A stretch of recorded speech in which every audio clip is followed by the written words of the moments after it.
cuun fa tabaarakallaahu képp ku nekk ci wàccaay tukki bëgg tukki googu yàlla ubbil ko ci xewal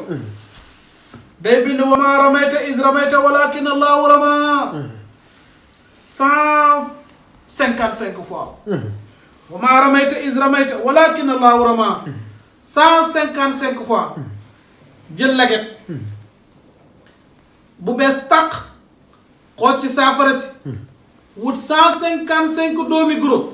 def ko ci biir cuun bu xëyee suba sangu ci bu tisbaar jotee mu sàkk ci sangu ci